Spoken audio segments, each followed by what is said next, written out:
What's going on? We here with a new episode of the New Hood Podcast, and of course, we here with the same guys. You got myself, D. Braxton.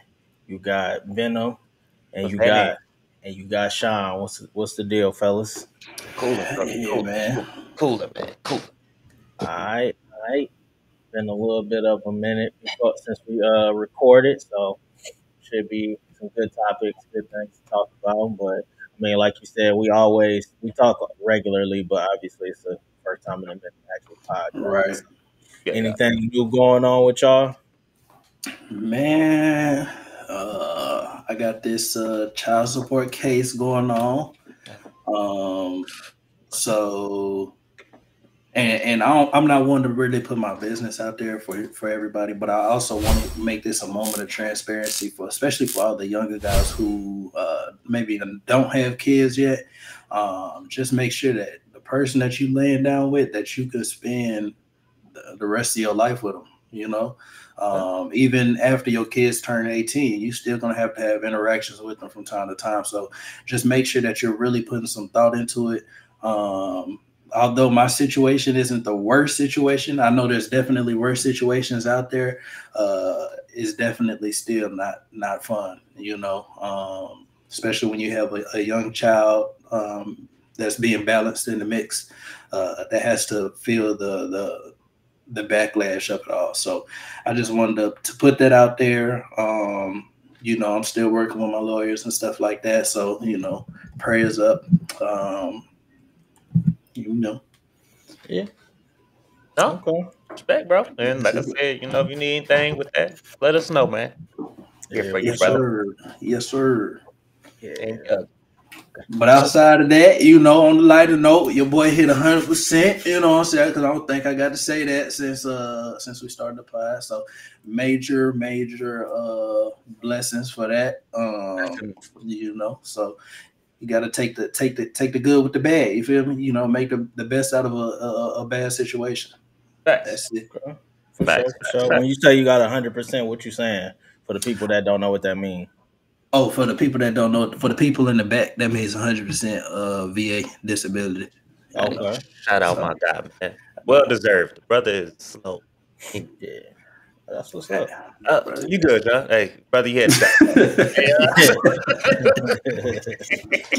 I don't know. No, man, nothing. Everything's good. Finally done with school, so been relaxing. Congrats. Anything? I'm about to say, really been Again. relaxing. Before I start trying to, you know, next move is, you know, certifications and trying to build my resume slowly. You know, little weekend jobs, things like that. To, you know, prepare for life outside of the military, which I can't wait. Bro, So when you say go ahead. No, you go ahead. No, I was saying, so when you say you done with school, like, you know, you want to tell people what you done did now? So I just accomplished my master's in cybersecurity. So you know that's been my dream of liking technology and things. So starting to want to do something in that career field, you know, my passion. So that way, no matter how long I work, I don't look at it as a job. I just look at it as my hobby that I just happen to get paid for. Yeah. Thanks. Bro is into all that technological stuff. Hey, Yeah. it's crazy. But I was gonna say, isn't it to touch on what you were saying about being done with school but still having to get ready for these certifications? It just is mind blowing to me that no matter like when you're done or you think you're done with school, like it just still be going. Like it's a scam. I joined the military thinking like, yeah, I ain't trying to go to college. It went straight to school. Like what? Like bro, like Oh, that's a fact. I got scaled. Oh, that's facts. I about to say, what you, DJ? What's been going on with you, brother? Well, no, not DJ much, be low man. key. When Not DJ much, say man. not much, you gotta peel back. Working, you know what I'm saying? Working, paying bills, you know. Okay. Slight work, you know. That's really it, man. That's really bro. it. Nothing too exciting these days, man. Hey, bro, you about done with school, right? Yeah, well, done with my bachelor's, yeah. But I'm gonna go. We can celebrate that, you know. I mean, I'm not done. I'm not done though, because you know, I had took a little time off or whatever. Yeah, but you about done. You got like a couple classes, right? Yeah, Yeah. just a couple more. Mainly because I didn't want to spend no money out of my own pocket. I was letting the military pay for it, so I used up all the money that they Yes, was giving sir. for me Respect. for that fiscal year. So, uh, Sir. so pretty much Respect. probably be on the spring list for next year, and then going right back into the master's program, and then same thing once I'm done with that, then certifications, and just getting ready for retirement, Hey, post career. You know, what I'm saying retired from the military, but my second career. So, but yeah, actually, one we want to do. yeah, for sure. I mean, I actually like what I do nowadays, which is actually not a bad. Nah, it's not a bad place to be in when you act when you. It's not that I love what I'm doing, what I do, but I do like the space that I'm in to Okay. deal with younger people and all that stuff. I kind of got more time to like, I guess you say, mentor and help out in that sense. So I think it's always a good place to be in my opinion. So No, facts. I agree with Yeah, that. that's what I was going to ask you. I was like, was it coming from the leadership side of it, rather than just the yeah, actual job? But yeah, you already answered. yeah. So I guess one thing that I guess I haven't mentioned is that recently in the past few months I kind of met somebody who was trying to get me to he been trying to get me to come to their private organization, which is the African American Heritage Association. So Okay. Nice. it's the one for the base that I'm on. So I finally started going to the meetings maybe about 3-4 months ago. So I've been kind of consistently going, and it's actually been a good experience because I'm starting to you know get with people that look like me, but also are they coming up in the ranks, and it's always a good thing to be able to get some game and also receive some, and then I'm also kind of linking with other ranking people that I've come across that are black, and I'm like, hey, it'll be good to have your face there at these meetings so these airmen can see people that look like them that are in high places. So No, it's facts. actually been a that's been a big thing that I've been doing that I actually enjoy to do. So that's I guess that's one thing that I've been doing recently that I guess could brag on. That's what's up. Nice. That's a good I brag.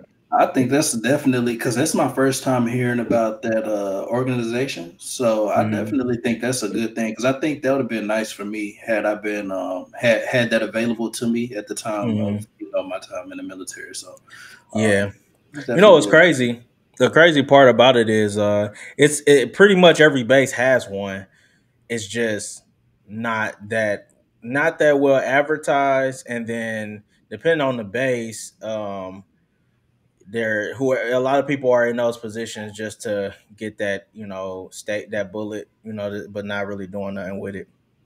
But and then I feel like there's also the other side of people not wanting to attach themselves to it because they don't want to give off this like impression that like, oh, I only want to be around black people. But it's like, no, there's an association pretty much for every minority in these military. There's a Asian American and Pacific Islander group. There's the Yep. Hispanic heritage. There's pretty much anything you can think of. So but the thing is, a lot of black people, I think, tend to like steer away from it because they don't want to get the label that they're only dealing with black people, and it's like, nah, just like anybody else. If a woman came across another younger, woman and sees herself in that person, I would expect her to, reach out to her and be like, "Hey, I would love to be your mentor." You know what I'm saying? If right. an Asian guy saw another young Asian guy, they may have similar struggles, and you like, you know what? Let me help you out. And it should be the same thing with the private orgs that associate with black people. As long as you understand like certain organizations. There is only a certain amount you can do if it's affiliated with the military, So, but it's always good to be able to get game, man. So unapologetically do that nowadays. So, No. so that Okay. was dope though. Yeah, yeah. But yeah, y'all want to get into these topics? Of course. I got one. All right, all right. What you got? Uh, Go ahead. so I was getting a retwist yesterday. So I was in the barbershop, and the two young African American males came in. Had to be about 15 to 17, I say, and they're wearing bonnets. And so the discussion or the topic came up of like wearing a bonnet is gay. And for me, I was conflicted because I wear a bonnet. Me and my son wear bonnets. Like my son has a head full of hair, like down his back. It's just like a easier thing. He was like, I don't. In his perspective was like, it doesn't matter how long your hair is. You know, you should be wearing a do rag or a men's scarf. And he was just going on and on about it. Like he was dead set on this being like, you know, What was it? Was it an older guy or what did he he? he wasn't that old. I say mid 30s. Just he is from down south though. Like I don't know if that came up under the older generation. That was a lot of his mentors and stuff. So I'm not sure if that was where it stemmed from, but um, I was thrown off. It definitely caught me off guard. So I wanted to bring it to y'all, see what y'all thought. Like it, because I've never thought anything about it. I walk outside the house in my body because I have like lock caps for my hair, but my hair is not long enough. And when I put a do rag on, I still have hair that's hanging out and stuff. So to keep my style as fresh as possible and stuff like that, it's just easier, more convenient for me to wear a bonnet. And I've never really thought twice about it. Not gonna think twice about it now just because he said it either. But Yeah. you know, Is it just caught me a did little off guard. did that guy have hair himself? Like, did he have locks or He had braids a or rat anything? tail. A rat tail? Yeah. Okay. Yeah. So I don't know. Do you want to go first, Josh, or you want me to go first? I mean, I go first. I mean, nah, Go bro. for I mean, it's just all about being comfortable with what you can do, right? Because if we go by that terminology, half the stuff nowadays could be considered gay if we basing it off of old theories. I mean, men bags was never a thing, and That was now something that was brought up they too. are things. And then people was quick to say like, "Oh, that's a person." It's like, nah, I mean, I think it's all about being comfortable in your skin. uh as people, I hate that, especially black people. We always quick to try to put a label, like there's just a standard. Um, and for some reason, our definition never tends to fucking grow with times and evolve. It's just like, oh, a bonnet is this. It's like, no, I mean, cool. It's a form of a Yes, do rag to me. That's how I look at it. It's like, bro, if I had hair, shit, if that would keep me from paying all this money to come back real quick to get retwisted, I'm doing that. Like, it's cool. Like, yeah, I know there have been things that have created just for men now, but I mean, everyone don't have access to that around here. I mean, you can buy it only on the TikTok shop, or you can go in the places I know down south. Not a lot of it had came with the time, so a lot of things I would look at my friends that had like up in New York and things like this, like for instance, Durag, they had the multi ones, half half, and we didn't have that. We didn't have that junk. We had you get the the black. we had the black. You got a stocking cap. That's what you got. Like that's and so it's like it came with those times, man. So I just think like it's ignorant to just put a preference on just saying like, oh, you wear a bonnet, oh, that's gay. Especially coming from that younger generation, is 15, 17. They're still probably trying to figure some stuff out. Now I'm supposed to come to a place that I feel is supposed to be a safe haven, and I gotta deal with this shit too. All right, nah, I'm it. sweet. Yeah, I mean, I feel like it really do depend on how it was presented, but realistically, like somebody that's in a if he looked like he was in his mid 30s, or just he just probably just being dumb to an extent, like because who cares? Like I continue to say this, like a grown male that sees himself as like completely like heterosexual and all that stuff don't have nothing to do with all that. Like there's a certain amount of that, just like, bro, mind your business. Like Facts.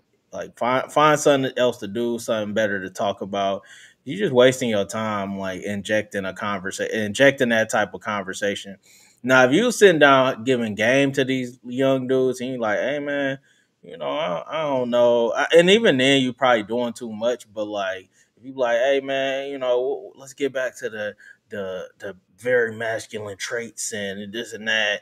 Like I ain't, cause I ain't a huge fan of like people walking around with them on all the time. Like whether you a man or a woman, I'm not really a huge fan of people walking around all the time just randomly with it because I don't because I think it look kind of Take it. unprofessional or tacky. Yeah, when you if you just everywhere you going wearing it, but like I ain't about to attach.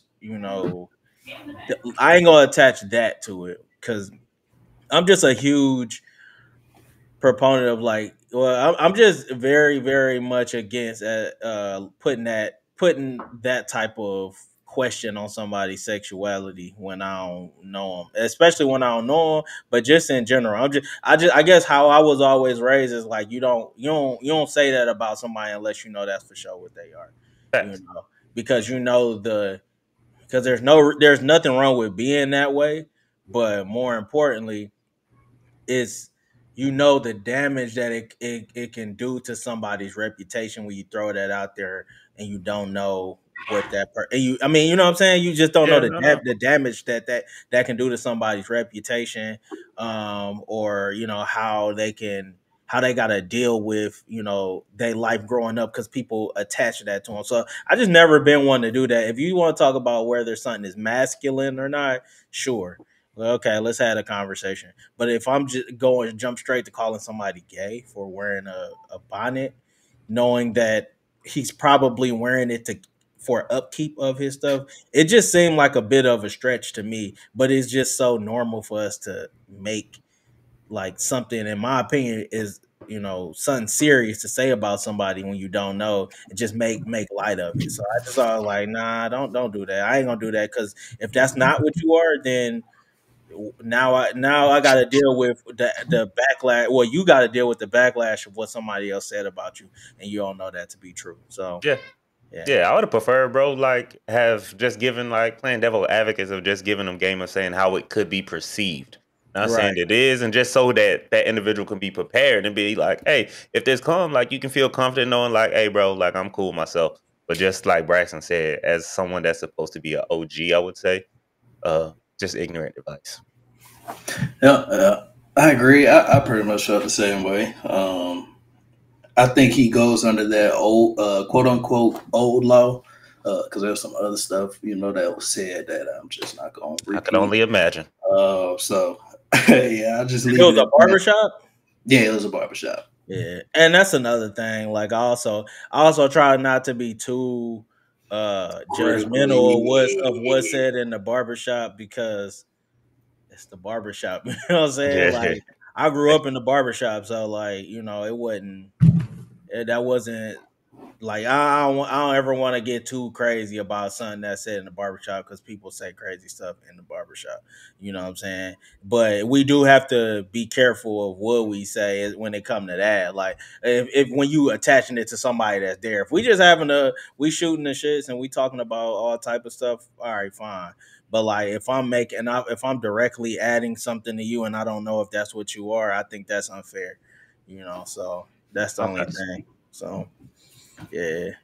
Protect the barbershop though at the same time, man. The barbershop is a staple of the black yeah, community that need to be for protected. sure. That's something that if I ever became rich, I would open up a barbershop and if I was rich and just able to retire, I open up a barbershop and just chill in the barbershop all day. I wouldn't cut no hair, but everybody Just leave it I there. would hire other Yeah, people, other yeah. professionals to cut hair. But like I would just, if I would love to own a barbershop and just chill and shoot the breeze and talk about barbershop talk. So, But you got yeah, to get some older guys in there though, because the young ones seem like they yeah, smoke weed in the back all day. yeah. You got it. Definitely. Well, it had to be a mixture of some OGs, some True, younger true, dudes or true. whatever to keep and they got to be good at cutting. Because Yeah. if you suck at cutting, then people not gonna show up. But At if people all. know, like, dang, they gonna get me right, and the conversation gonna be good as hell. You're like, yeah, we gonna pull up. So, um, what I'm saying, if I could do that, that would be dope for me. But yeah, y'all got anything else for that one before we move on? That was it for me. That was it. Okay. I just wanted to see y'all perspective on it. Yeah, man. Be careful what you Bring it to saying. the table. Be careful what you saying to these young dudes, especially like with social media. You say something ignorant. It used to be you before social media. You could say something ignorant, and it might not even like hold that much weight because like a person saying that you say it to one young dude, he might say it in the neighborhood, he might get corrected. Whereas nowadays, you say something and you like rub off on a young dude, and he say that stuff on the internet, that stuff get It's pushed gonna out touch. to millions of people, and then we be wondering why our environment, our community is the way it is because we just don't police like everything. We don't look at we don't read the room before saying some stupid stuff. That But was a good point that since you said that, that was a good point that old dude had brought up in the shop. He was saying he asked the young guy, he was like, where did where did you see it? Like where did you run across it? Like was it like, your dad or like, were you talking to some homeboys at school? And he said he ran across it on TikTok. He was like, granted, it was more of like an educational thing.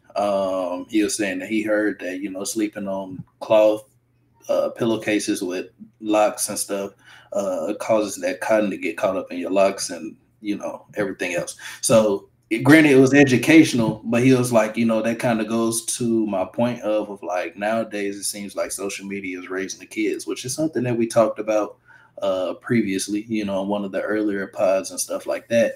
And, it kind of made me think too, just saying that I guess it's a, I know we touched on it before, but to kind of reiterate, I guess it's a catch-22 in a sense because we're living in a digital age. So you can't really keep your kids like locked up in a room or, just completely eliminate technology from them because then you're going to be putting them at a disadvantage by the time they get older.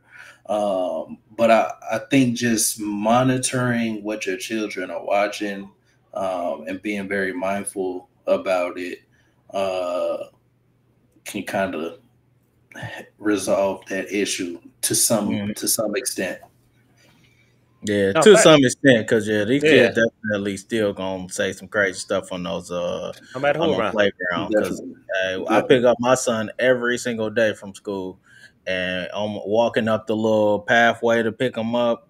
You can just hear all the crazy conversations, and it be he only in my son only in first grade, so he in a K through 6 right now. And like to you, it just blow my mind what you hear fifth graders and sixth graders say. So some stuff is just completely unavoidable. But yeah, right. to be able to like filter out as much of that as possible though is key though. So yeah. Nah, facts. But you want to cue up one of them videos, Josh? Of course, we'll go with this one. Perfect. Oh, All Jesus. right. I'm not raising black children. I'm raising children. I'm not raising black men. I'm raising men. And whether you are black or you are white, no matter what race that you are, there are certain things about being a man and being a good man when it comes to character and integrity and safeguarding the helpless and sticking up for those who need it and being a good man of reputation. None of that has to do with skin color. Everything has to do with the character of the man.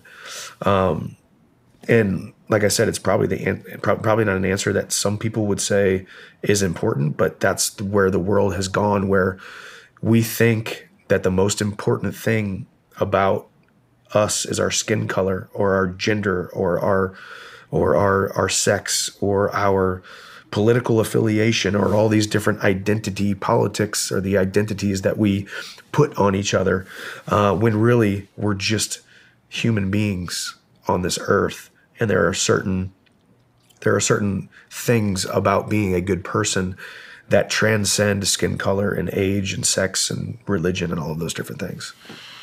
I love that answer. How Yeah, it's hard. It's what I feel too. I'm not saying it's right. I'm not saying but it's me. It's uniquely, that's how I feel about it. So have you had any tough questions as of yet from your 7-year-old?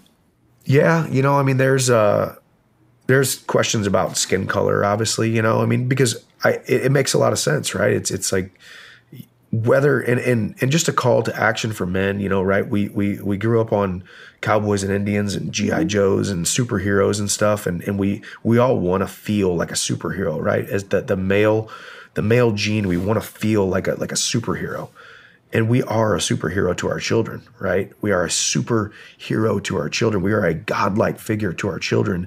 And we get that opportunity with each and every one of our children that we have. And it doesn't matter where you're at on the socioeconomic ladder or what you have accomplished or who you are a superhero to them. So yes, when my son sees me and he sees me like a superhero, and he can even watch me on TV, and his kids at school say, your dad's going to beat up Conor McGregor. And so I'm like a superhero to him, yet he knows he can't be exactly like me because of skin color, right? I'm sure in his 7-year-old brain, which really he'll understand someday when he's a little bit older, right? So there's the skin color, you know, difference, obviously. How do you handle that? I mean, with one-on-one with him? You know, I think one-on-one, I think it's the beauty of being a man of faith is we were called for a time and a family such as this. This is exactly how God created us to be. This is exactly how my family unit was supposed to be. Before I was even born, this is exactly how it was supposed to be. Before you were even born, he knew that you were chosen for me and mommy. And he knew that you were going to have your skin color. And he knew that I was going to have my skin color. And there's beauty in that. And it's unique to a lot of people. It might be foreign to some people, but it's absolutely beautifully God ordained. And it's something that is going to be a part of our testimony. It's something that is making impacts through a butterfly effect that we don't even understand yet, whether it be people that see me from afar, people that see the way that I love you, the differences that we do have compared to if we did have the exact same skin color and the exact same eyes and the exact same hair. This is exactly the way God created you, and you were created in God's image, and you were created for so much more than you can ever think or imagine. And God has commissioned me and chosen me to be your dad. And the most important thing that I can be is your dad. And I tell him every single night, I whisper it into his ear, and he probably gets tired of hearing it, but I thank him. I'm like, I thank you so much for being my son, and I'm so proud to be your dad. And I just think I didn't get that as much when I was a kid. My parents loved me so much, but they didn't really make me feel like I could run through that wall. They didn't really make me feel like I could go across those county lines and go anywhere across the world and do anything I want to. And I want my children to unlock something inside of themselves to make them believe that they can. Yeah. And and for people that don't know, this is his family. Yeah. Oh, you gonna go, DJ? No. I was gonna, obviously this is my video that I put in there to see what y'all thought process is. So I'm glad you posted that. You showed this picture too, just so people can see what his family dynamic is and all that. So, and I just cut it short because I mean he pretty much said he just kind of repeated everything for a while after that. What are y'all thoughts on that? What are y'all thoughts? I mean, as a whole, any issues, or do you think he's right? Whatever y'all got. Go ahead, Shawn. Personally, right? I don't, and this might people might not like it. I don't really, care because it's how I feel. I don't think that white people should be adopting black kids if you're not going to teach them who they are. You're creating young black men and women who are going to grow up and feel confused and conflicted because they're not going to fit into either sphere. Like there's just too much education that wasn't taught to them. They're going to be confused and conflicted, not knowing who they are. There's no education from the video. I mean, I don't know what he does in his house, and this is just like a blanketed, and every situation is different. So I'm not saying white people are like bad people or something like that. That's completely not what I'm saying. What I'm saying is, if you're gonna do it, if you're gonna take the responsibility, you have to take all of that responsibility. Because the reality is when that child leaves your house, that is a black child to the world. So how you may view them is not how the outside world is going to view them. So if you're not going to give them the proper education, the proper guidance, the proper uh, blueprint, foundation of how they should be prepared for how the world may react to them, then when something happens, then it's ultimately your fault. Okay. Well, Yeah. uh, What you got, Josh? for me, I see what he's trying to do. I commend him for taking that responsibility because not everyone would take that responsibility. Now, with taking that responsibility, I can see it's hard to be objective because, again, I am an African American male, so I don't think I would be able to teach a white child their history as far as of things and how they should feel. So I would try to fall back in what I think he's doing of saying, "Hey, although I'm not this, I can teach you at least how to be a good human being." In hopes that could conquer it. And again, it could, and then it couldn't. But we wouldn't know. But I think he's on the right path because I do think, regardless of color, I think being a good human being is the bare minimum that I think we have failed. And I see a lot of shitty humans and not color. But then on Sean's point, yeah, I can see a path where that young man is going to be confused if he's approached. Because again, once he leaves that world, he is a black child. Like no one that doesn't know that family's going to know, like, oh, his dad's this UFC fighter or this dad is this. Is going to be like, nah, it's a black child. They're going to speak to him as if he's that. And so I definitely would want him to be prepared for those conversations and be comfortable to know that when I'm not around, I don't have to worry about what's happening to him. But I mean, I commend him. I mean, the answers sound good. It did sound good, but I definitely think that's only one part of it. I think it's also still preparing him for what if the world is not a good place and on those bad days, how those conversations can happen. And I think if, and not to say, like Sean said, not to say if he's not doing that, just saying from this is just us taking a guess, and I just hope he is, because if not, then yes, inside those walls, that child is going to feel absolutely loved. It's once they leave those walls is when the real start. Yeah, pretty much. I mean, I don't have a whole lot more than what y'all saying outside of like, yeah, I think his intentions are very well met, but I mean, I don't fully remember the saying, but like the roads to, I Oh, would just, yeah, oh, the rose, the hell was paved with good intentions. yeah, and that's not to associate hell with your kids and all of that stuff, Yeah, but like, I mean, the metaphor still sticks. It's like, hey, if you don't, it just your good intentions is noted and appreciated, but if your kids first time realizing that they're black should not be outside the door their doors from home, so yeah, I mean everything that Shawn said as far as if you're not going to take on every part of that child, then don't take on that child because you can't ignore that, you can't and those kids are as dark as me, yeah, so that kid can't even couldn't play like they are came from that father and that mother. Like it's clear as day that yeah, that they are black children, that they're going to have to deal with certain things and even questions, and it might not. And that's not to say like, oh, now these kids' lives are going to be inherently harder or things like that.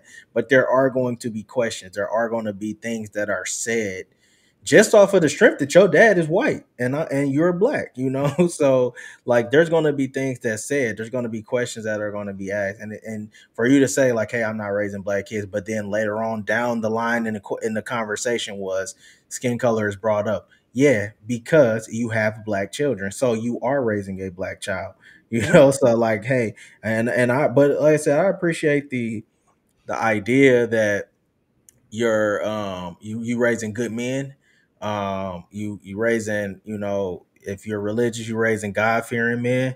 That's great, but there is an aspect to their life that you you will have to address, and yeah, and kind of like what you were saying, like, yeah, when I want to be able to, know that, I don't have to worry a whole lot about my kids when they out, but that's gonna happen regardless. But you still gotta. I shouldn't. My kids. Like the last thing I want to have on the back of my mind is my kid got called out their name and the kid don't even understand what that means or why somebody would say that. Like, because it's all racially motivated.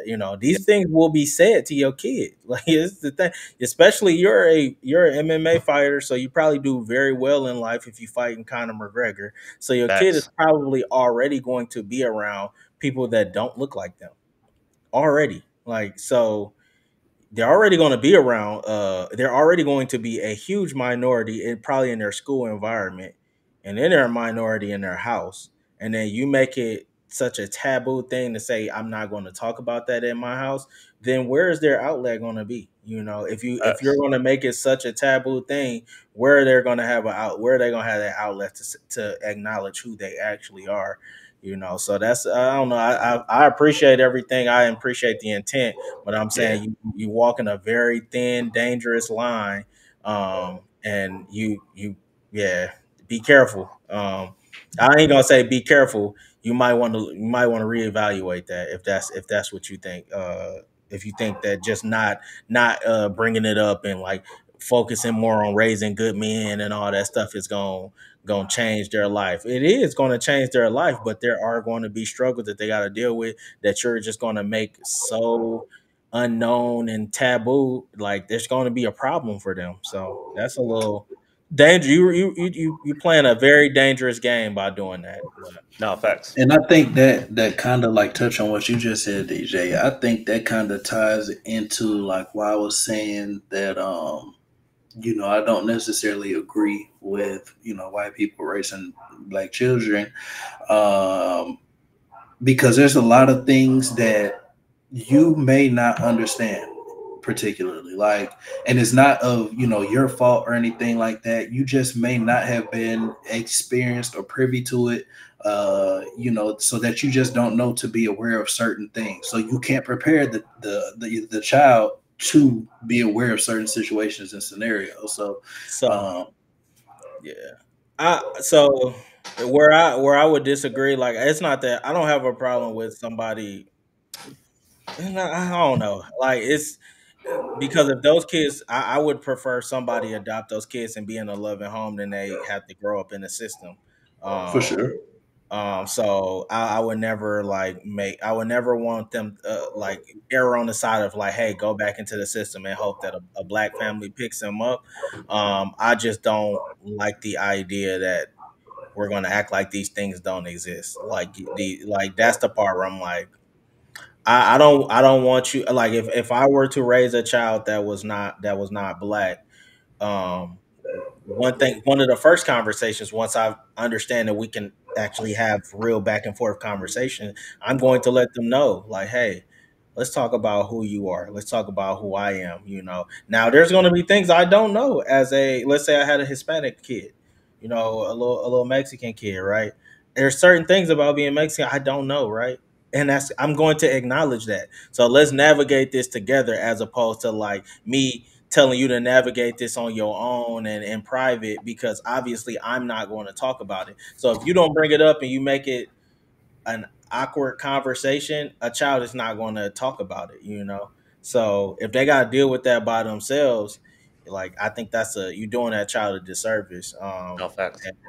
And you could also, and it's just my opinion, but I would almost argue that you may, like, not on purpose, but inadvertently create a complex in your kid, where an inferiority complex, because if they're around people who say nasty things, or even make you feel odd for looking the way that you look, or asking you questions, and you don't know how to even go back to mom and dad and talk about it, because we don't talk about that at home. Eventually they're gonna start thinking, is there something wrong with me? You know what I'm saying? And a lot of times when it comes to a kid in that sense, if you got everything you need and all that stuff, they're going to associate the people that don't look like them as the ones who are more worthy, who have, you know, like that's if that's the part of it that makes me a little nervous. And not to say that that's absolutely gonna happen, but that's something. If I was to guess, you know, that's what I would think. You know what I'm saying? If I didn't grow up with, let's say, for me, for instance, I didn't grow up with my father. You know, didn't a long time didn't have my father, right? So for a while, because it was so taboo to talk about in my home, because if it did get brought up, my mom gave me a very off-putting vibe about that conversation. Eventually, I started to ask myself, is there something wrong with me? That person didn't want to be there for me. So I would assume that it could be something very similar for a child that, you know, is not really given that outlet or even brought it up, you know what I'm saying, for them to understand that it's okay. Look, come talk to me if we want to have that conversation. I feel like that's a similar thing that would happen, you know. So I don't know. No. And I agree with everything that you said. The only part that I'm kind of on the fence about, or I kind of have a debate about, I guess, not even really a debate, but you know, when you brought up the fact of if you had a Hispanic kid, I think even that's different because in some way, shape, or form, you're still able to relate on the baseline, on the foundation, because they've had some sort of like oppression in one way, shape or another. When you come to when you're talking about a Caucasian person, this is like been the ruling class throughout the time of history, you know, as it's told in textbooks and things like that. So it's like you can't really relate to that child. You know what I'm saying? With the Hispanic child, yes, cultural things may be hard to like, or may be different from, you know, what we're accustomed to or whatever. So that's different. But as far as like a foundation, it's completely different. Yeah, I mean, I guess the only thing I would say is if I didn't say Hispanic and say, let's say I had a white child, I still would had a conversation of, hey, you look different from me because, hey, you know, you aren't your being didn't necessarily come from us, you know. And if he wanted to use religion and, hey, God put me here to be your father, but guess what? There are going to be people that if me and you go stand in front of a mirror right now, there's a clear difference in how we look. And there are going to be people who ask you questions. Why does your dad look like that and you look like this? Or if you, let's say I adopted that white child and I still lived in the hood, I'm going to tell you, there's going to be kids that are going to pick on you because you look different. I'm telling you this because I lived in an all black neighborhood, and every few whiles in my life, I've had like the one white neighbor that, yeah, when they came and played basketball or we did whatever, they got the nickname White Boy. You know what I'm saying? Or, you know, any little joke associated with white was given to them. So the conversation that I would want to have with my child if I adopted a white child is, hey, understand this. There's going to be people that look at you different around here, but I want you to understand that you deserve to be here. You are just as worthy as everybody else. And just because you look different does not change the love that I have for you. You know what I'm saying? These are the conversations that we need to have, you know, and if somebody comes and says something to you and you don't understand what they said or it makes you feel some type of way, come on, let's have a sit down and talk about it. And I'm gonna tell you this also, I might not have all the answers, but let's figure it out together. Not, oh, I'm not raising. We're not gonna talk about black issues here because you're not. I don't look at you as a black child. I just look at you as my child. That's gonna be a problem. I'm telling you, like that's going to be a problem at some point. Um, yeah. So that's all I have for that one, though. Yeah. Yeah. No. Go on. Yeah. All right. I'm but And yeah, the next one is a more recent thing that just came out. Y'all gonna see. yeah, I'm about to say. Oh, See Mister. my situation and not think that I'm not high function. What situation? Okay, so I'm not married. I have beautiful children. How many? 8. By how 8. many women? 3. And this is the kicker. I want more. By multiple women? What's the intent I of just this? want Or God by to your bring wife? them. I just want God to bring them. Oh, okay. My desire to get married is lower than my fear of divorce. So, as you had said, Dr. Brian, you said it, I didn't say it, I will agree. I'm just taking my time. You're not taking your time. I am, though. You're being very action-based. You're not taking your time. I'm taking my time. You're being very action-based. You have 8 kids with 3 different women. Yes. You are creating, procreating, and multiplying. That is not taking your time. You're being very selectively active. Okay? So you're creating, and disclaimer, the kids are innocent, they are beautiful and amazing. Anything I say has nothing to do with them babies. But you are proactively choosing where you want to be active at and where you want to take your time. You want to take your time in having a wife because of your own fears.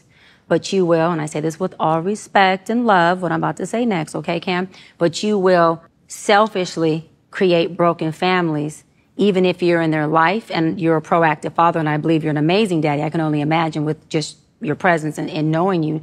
But these families are still broken. Every child cannot have Papa in the house with them. So some child, if not all will end up with some kind of deficit without daddy being there. Now, you chose to do that. I'm not saying you sat there and woke up one morning and said, I want to be selfish today, so I'm going to go make a baby. Not saying that at all.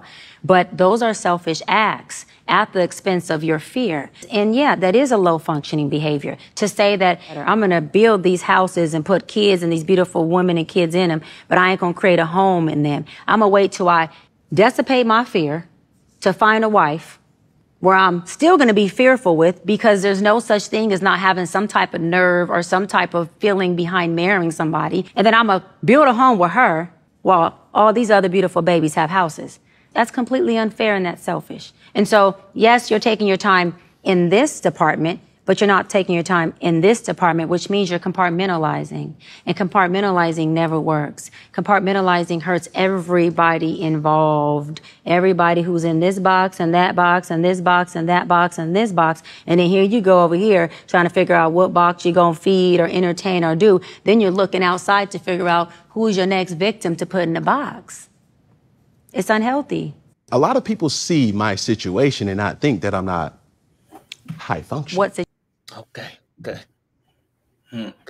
So, I feel like that was a good little segment. And with that, my question to y'all is, do y'all see any issue with what she said? Do y'all agree with what she said? Do you think that what Cam Newton is saying, do you agree with what he said? What are y'all thoughts on that as a whole?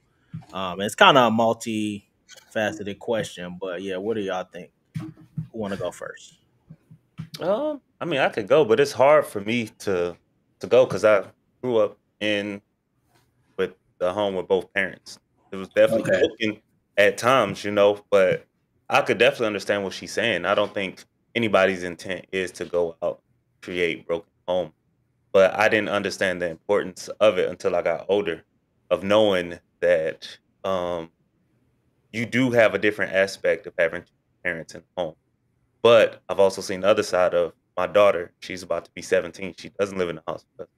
And but for me, it was having those questions and having those talks of knowing that it's not the part of having a broken home, because me and her mom did end up getting married, but it led to the point where I was so fearful of not being in the home that my daughter was exposed to a lot of fighting, a lot of arguing. And then, so I made that decision to be like, I would feel better showing my daughter like, hey, if it doesn't work out, I can leave and still be okay. Because my parents used to always tell me like, hey, you don't have to be in a relationship to raise your daughter. I couldn't understand it. I couldn't wrap my head around it. In my mind, you guys just hated me and you wanted me to be a deadbeat. But as I got older, I seen. I'm not gonna lie, that's exactly how I thought. But it's exactly how I thought. He jumped high up there. I did. I'm not gonna lie to you. But it's harder. I will say it's harder. So that's why I can understand what she's saying. There can be a deficit because you can't entertain it. Everybody's not going to do that. And I still struggle with that now because I have my 2 sons here in the house, but I want to make sure I'm still doing, like, it's still a imposter syndrome to make sure I'm still being a good father to her, to make sure she still gets things. So while I don't feel bad when I buy my 2 sons something, like, I still want to send her something just to show. And, and so it's hard. But I mean, And I definitely feel everything you're saying, but I think there's a huge difference in what you saying and what you getting at, and like your intentions, and Mhm. what Cam Newton's whole thing Yeah, Oh, you don't was. think he Like was at all? Cam Newton got 8 kids by Huh? 3 different women, and he still looking. also yeah, and he also was saying like he wants to have more kids, but he wasn't even like he wasn't too committed. He didn't. Well, the whole conversation, nothing about that was committed to like getting married or the because he just Uh, had a baby yep. with old girl, and that baby is only like a few months old. So like you clearly he's not even making an assumption. I mean, no type of insinuation that like that last child's mother that he wants to now Married settle her. down and have that. He's just about having more kids. I So mean, and he also prioritized that over showing showing like, hey, I want to have a relationship, a marriage, and I want my children to see that. You know what I'm saying? So I think Yeah, that's the difference in what you were saying, and then as opposed to like the point she was making. Because yeah, bro, like, sometimes, I mean, you could do everything the right way, like get married and all that stuff, and then have kids, and then it don't work. You know what I'm yeah. saying? And yeah, that technically now is a broken home if y'all decide to get divorced and all that stuff. But that's completely different than jumping out and having a bunch of like, you know what? I just want to, yeah. If with you want no to have, intention. you know what I'm saying? So I think that's a bit different. You know? I'm about to say the crazy part for me. I mean, I feel again. I think it's hard to relate just because you only see this from like rich people that I can also like from Nick Cannon and things. Yeah, Because I mean, they think they're not going to have the life I had growing up, where you were struggling, you didn't know where your next meal was come. I mean, they surrounded by money, and yeah. I mean, that's why I say it's Well, hard. the crazy part is it don't seem like Cam Newton grew up poor though. Cam I must say, I Newton, don't even know he his. grew up with his mom and dad. He has, I think he got like 3 or 4 brothers. His dad was like basically his dad oversaw everything when he was like going to college. His dad walked him through that whole process. So even then, I mean, he might not have been rich, but I don't think Cam Newton grew up in like an impoverished environment, at least from what I don't know, I could be wrong on that part, but at least from what I Mhm. have seen. Yeah, But yeah. yeah, Because, but then, I mean, speaking on that, I just, like I said, I agree with not just going out and just making babies with no intentions. The marriage aspect will always be a topic. Because it used to be that's what you had to do, but now, I mean, I think as the world has grown, I think eventually it's to get there, but no one's rushing it. Or it seems like they're just like, "Ooh, but we can date for 20, 10 years and then we'll get married," or even have some women out there saying they don't want to get or yeah, change their mind. what, So it's kind of hard, but I just definitely, I yeah, think the only wrong thing he doing is definitely like, hey, you got to have some intent, or else you just making a whole lot of babies that won't yeah. be able to have dad in the house. What you think, Shawn? Um, I agree with her more so.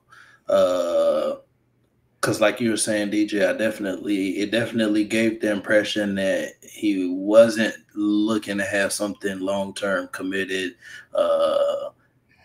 So he's just like interested in having children to say like, I got kids, whether you love kids, not saying that you don't love your kids and things like that. But you can't give your kids 100% of yourself when you have to divide it up between 8, 10, 15 different households. Um, and if one child feels like another child's getting, more attention than them, then that causes an issue too. So I definitely think that that's not healthy and it does cause broken homes. And speaking from someone who, from myself, from my own situation, I touched on earlier, like, yeah, in a sense, I did cause a broken home because I wasn't mature enough to think that, oh, if I have a child with this person, um, and I don't want to be with this person, don't see myself with this person, then then what? Like, what is the how does the child fall into that situation? So now what we have to do, custody switches, or everything like that falls into that category. It calls for a tough situation, not only for her, but for my other children as well, because then they're wondering, well, why does Sissy get to go do X, Y, and Z? Why does she get to go, over here? Why does she get to go on summer vacation, out there, whatever, whatever. So trying to balance and equal it out, like you said, Josh, as far as like when you get something for for your boys, you have to do something for baby girl. I do the same thing. Like when my daughter's gone for the summer, I typically send my kids somewhere, my boys for somewhere for the summer. So it's definitely more difficult, especially when your goal is to ensure that you're creating or you're raising children that don't have to heal from trauma that you input onto them, like that you placed on them.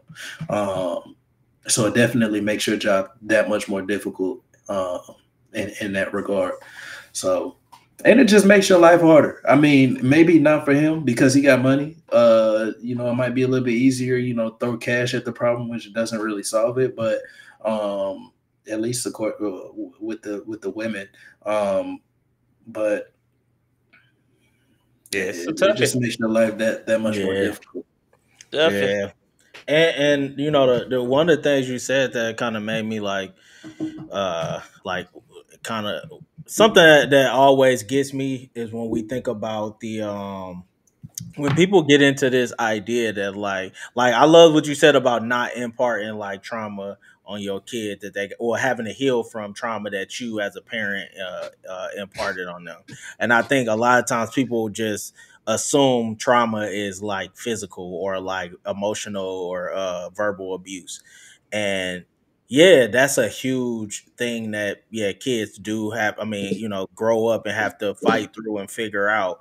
But just because you have money don't necessarily mean you didn't like give your Definitely. kid a certain type. Yeah, you didn't damage your kid in a certain way. And like one of those ways could be like, hey, I always wanted a relationship with my father, but he never was there because he was a football player. And then after he got done playing football, he had his business. And then on top of that, he has 7 other kids by 3 other women. So like it was times I wanted to hang out with him, but he was with the other kids and all of this stuff. So it's like it's like you don't just assume that trauma that kids have to like heal from is something where you're literally shitting Doing on them. something to It him. ain't you ain't it's sometimes it's the things that you didn't do for them or the things that you Mm, did that there was an after effect, like having 8 kids and never having enough time for all 8 kids, what I'm saying, or them not growing up in the same home. So every time you go to bed,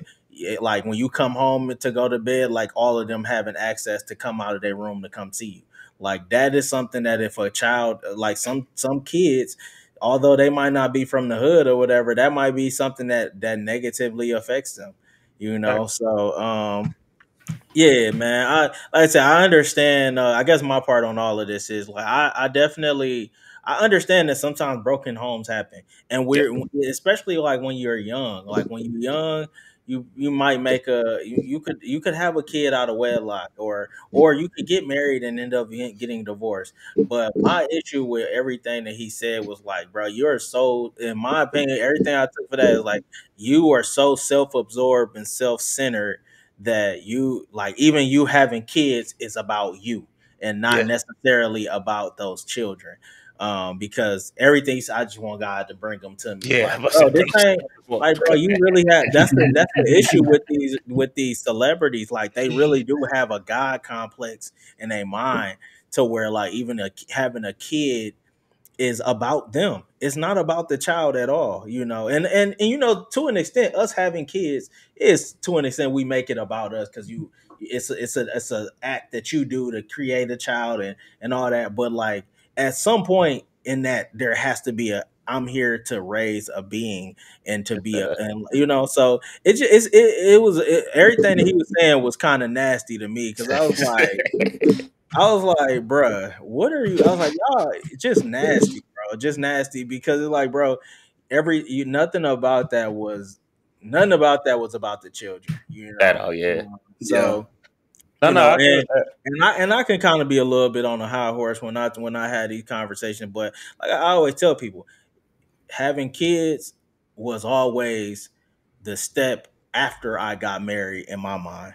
I never wanted to be somebody's baby daddy, which is why, the only time when I intentionally had kids, I was married. I didn't have my son until I was almost married for 5 years, because I wanted to make sure that, because I'm not Cam Newton, I don't have 50, 60, 70 million dollars, so I want to make sure that I was in a secure position to where when I do have this child, that I can do for my child, and send him places, and he have everything possible, not to mention when he wakes up every day, he can come talk to his mom and dad. Facts.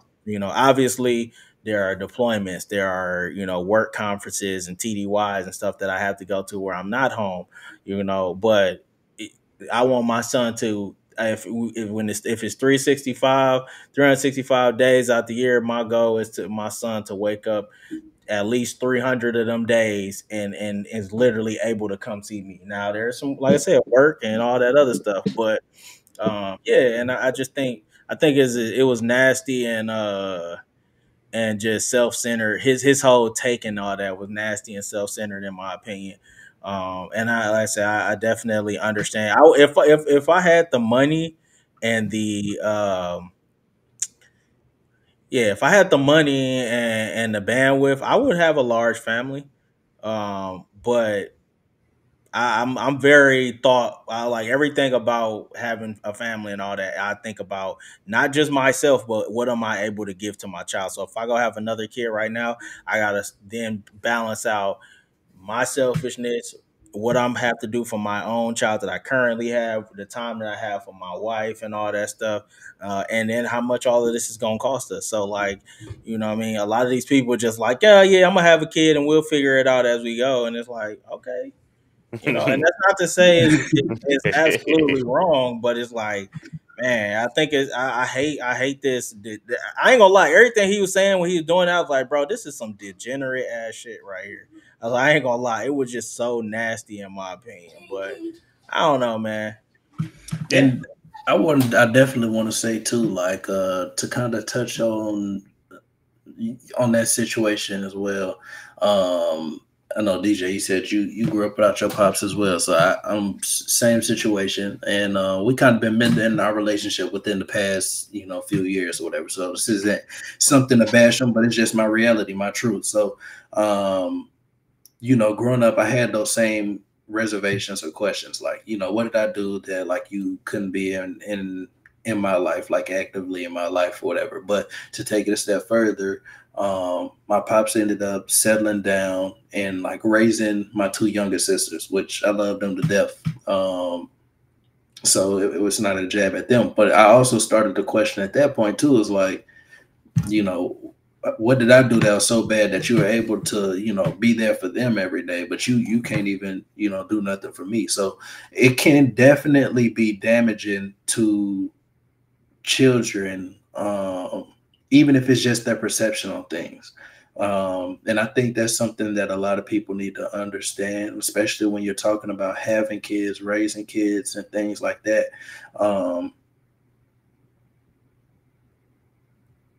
There's a lot of things that you may not realize that are causing traumas for them that they'll have to resolve at one point in their life, but definitely have to be more self-aware. And I don't think from that snippet that we just saw that he really has that self-awareness yet. And maybe it's because, like you said, it seemed like from the things that you've seen, DJ, that he didn't really have what it seems like is he didn't have too rough of a life growing up, or whatever.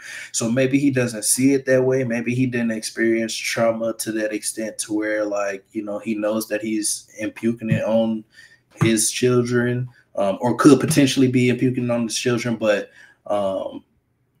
maybe and maybe in the same token, it's the fact that I did received that trauma, I'm able to see, how it could affect my children in the future. So I think it's just, it's something that you have to be aware of. Like I said, especially when you're raising kids, multiple kids, and when they have different situations and scenarios going on, if they're not under one roof.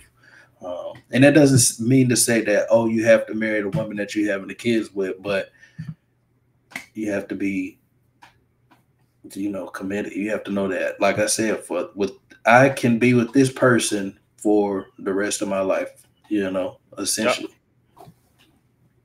Yeah, And that's about gotta be it. had. Yeah, no, that's a fact. Yeah, I said it's just I said 8 kids is crazy to me. You know what I'm saying? 8 is a large number because that just tells me that, like, especially when you're not, you talking about, oh, my desire to get married is lower than my fear of divorce. Is like, okay, well then having kids, this whole kids thing is a game to you. You know what I'm saying? It's this breeding game of like, oh yeah, my kids will never be poor, so like, I can obviously do this. So it's like, yeah, but you don't look at all the everything else that it takes to being a parent, and unfortunately, yes, he's being a degenerate, absolute degenerate of the highest degree, if you ask me. But I mean, for people on the other side to be okay with continuing to lay down with somebody and to become the fourth baby mama to the ninth kid of his is crazy to me. So, but And that's all I got on that one, man.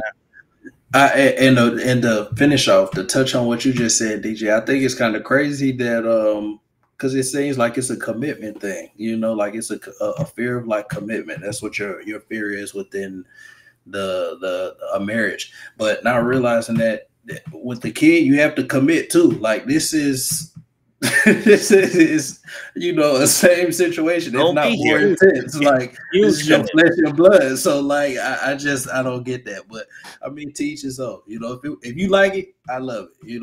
I guess. Not me. Not me. I absolutely hate it, actually. But yeah. But all right, man. Well, we can go ahead and wrap this up, though. But y'all Sir. got anything y'all want to plug before we call it one? No, no, I don't. All right. I'm gonna give my old lady a shout out. She been doing her Hey, thing over there on TikTok. You can follow her over there. It's Jisaiah Taylor, Jisayah Taylor, Taylor. Go check Okay. it out. She doing her content creator thing, or what she be For doing on there? sure, for sure. So her thing is just for mothers that are rediscovering themselves, that may have okay. lost themselves in motherhood, just talking about how she's on her journey to rediscover herself, healing, all that. So definitely go check her out. Okay, so this That's mainly for the ladies then. Yeah, it's for the ladies. It's for the Yeah, yeah. ladies, yeah. Okay, okay, less. for sure. Well, Bet. all right, man. Once again, if you want to get on, let us know. If you got topics, hit us up. I think got topics before, you know what I'm saying. But hey, follow the movement. If you wanna, you know what I'm saying, come up here, come let us know. Just be ready. But Hey, yeah, like, comment, subscribe, all of that.